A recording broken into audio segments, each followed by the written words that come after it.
Hi, today I wanted to talk about microexpressions and character traits. So, microexpressions were coined by Paul Ekman. These are fleeting facial expressions which are universal, independent of culture and upbringing and so on. And these include surprise, fear, disgust, contempt, anger, happiness, and sadness. If we extend them over a long time, they become frozen in our face and they become our character traits. However, the things we feel, they're not just our own experiences. Instead, how it used to be in psychology, which was just about the individual. But it has also become clear now that there are bigger forces at play. Especially traumas can be passed on over generations. There are famous experiments in mice where mice are stressed, and this stressful life is somehow passed on to their pups. Also, the pups did not experience that themselves. This is sort of shown here in these links down here. And that could either work by epigenetics, that certain genes are silenced or turned on by particular markers, and these markers can be inherited. But in humans or animals who are not separated from their parents, it could also be just through the psychology, through observation, imitation, that subtleties are noticed in particular things, and certain no-go areas, painful experiences are sort of noticed and avoided and somehow passed on that way. There's also the more speculative way through morphic fields, which is collective memory, in particular in family systems. Here's also an article in BBC about this as well, which talks about the transgenerational transmission of trauma experiences. Where does individuality come from? When we talk about single-cell organisms, like these bacteria, for instance, identical twins, isogenetic populations of these cells can be individualistic, shown by different fluorescent reporters, because of small number fluctuations, noise inside these cells, which can be viewed as tiny reaction chambers. And so they become different, even if they're born as identical twins. However, in humans, we wouldn't have such a mechanism because humans, an human embryo has to be robust and it can't be an amorphous blob dominated by noise. And so the transgenerational inheritance, in particular of trauma, can be strong motivators and builds a personality. So that even identical twins in humans can look, the older they get, quite different, as shown in this example here. Often we don't know the reason why we feel a certain way, and this is because it can be so convoluted by the history of our whole family system. And in particular, family secrets can do a lot of damage and can lead to mental illnesses, because these things are hidden and they do a lot of damage by bubbling up here and there. But nevertheless, these hidden things can become strong motivators and turn into character traits. Often when there are these hidden issues, the individual is not aware of them even and intrinsically knows that there's something wrong and tries to solve it. If there's such a hidden issue, this is then blown out of proportion and the individual tries to solve it at a much larger, almost global scale. And this is really how these strong motivations emerge in individuals. Let's look at the Syrian president, Bashar al-Assad. It's just a very short clip. The degree that we could affect ourselves, first. Second, the number of the victims weren't as they exaggerated in the media. Okay, it's the usual topic. So these lines are permanent, they're engraved in his face. So these lines to the left and right side of the nose reflecting a constant feeling of disgust. This is when the sides are pulled up and at some point this becomes ingrained. Signs of a brutal dictator. So these could be personal experience, such as abuse in childhood, but also transgenerational experiences. And then these lines are sorrow lines. We see them also with Angela Merkel, the German chancellor. I'll show her afterwards. And these indicate loss. But again, this does not only have to be personal loss. Here's a Turkish president, Erdogan. Also in his face, we see carved strong signatures of disgust. Here he threatens the European Union to open the borders. A lot of clapping. What a cruel idea, playing with human lives. But yeah, here again you saw these strong indicators of disgust.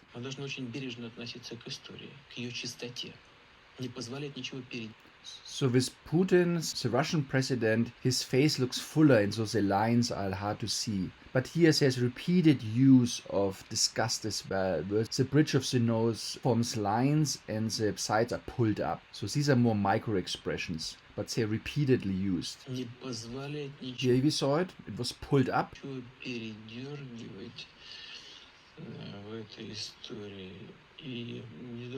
we saw it again, pulled up. Here you saw it briefly, very briefly. The thing you notice in interviews, he's always the one who is speaking. Tells you a lot about him. Now we come to Greta Thunberg, the young climate activist. I should be back in school on the other side of the ocean. This is contempt now when it's an asymmetric pulling up of one side of the mouth. Yet you all come to us young people for hope. How dare you? The eyebrows are lowered, a mixture of anger and contempt.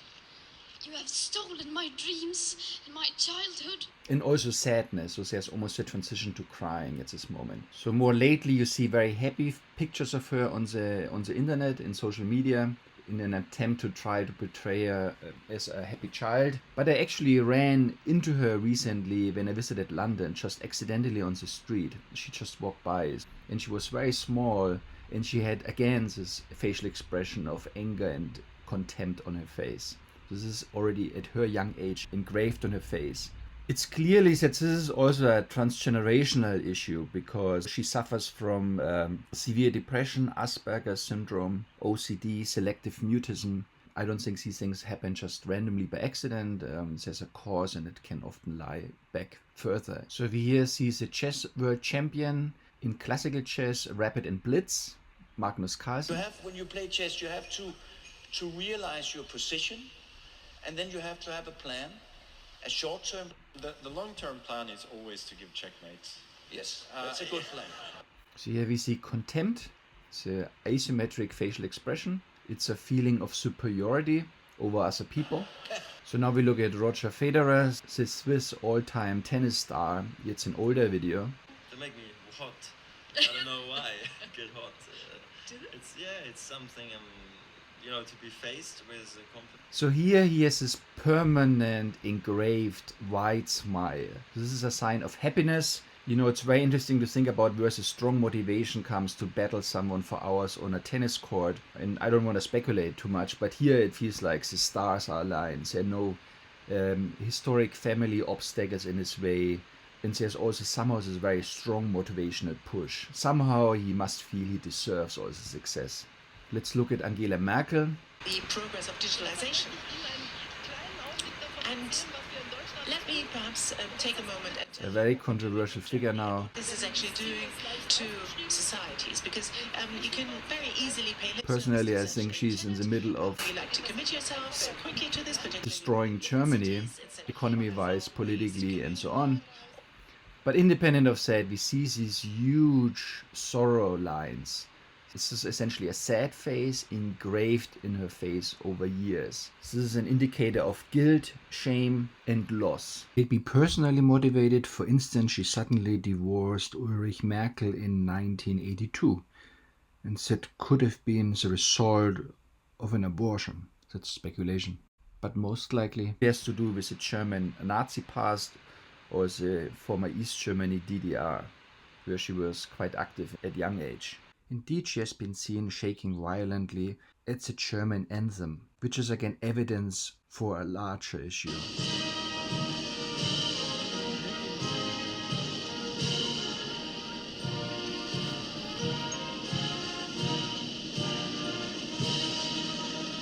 She seems to carry the weight of the whole world on her shoulders, which is showing in her open border migration politics. Let's look briefly at Mark Zuckerberg, one of the co-founders of Facebook. So this is clearly one of the questions that I asked our team as soon as I learned about this is why did we wait until last month to ban them? It's because... So what do you see in his face? Nothing. It's a blank face. So he seems to have the issue is that he feels completely disconnected. And again, I think this is a transgenerational thing. He's like Star Trek's Data, the android. This is how he intrinsically feels. And while he doesn't know what really the issue is and how to solve it, He's transforming it at a global stage, and he's connecting everyone now. So there must be some really strong motivation to connect, because he doesn't feel any connection. So in summary, I try to explain microexpressions again, the fleeting expressions, and the difference to character traits when they get engraved in a face. And these are not just personal experience, I think, but also transgenerational experiences which are transmitted. And there's evidence from mice, but also human studies. And you see even differences appearing in identical twins, which even grew up in the same house. And these transgenerational experiences can also explain the reason why people feel certain ways, which cannot really be explained by the individual. It's more like an aspect of a collective feeling which manifests in one family member. And also how some people have these very strong motivations, sort of unexplained motivations, like politicians or actors or scientists or athletes. And these are also sort of manifestations of these transgenerational experiences, which find an outlet. These issues which can't be solved personally, they're then solved at a global scale. And so we see these very strong individuals appearing. Okay, I hope you liked this analysis, and I'll talk to you next time. Bye.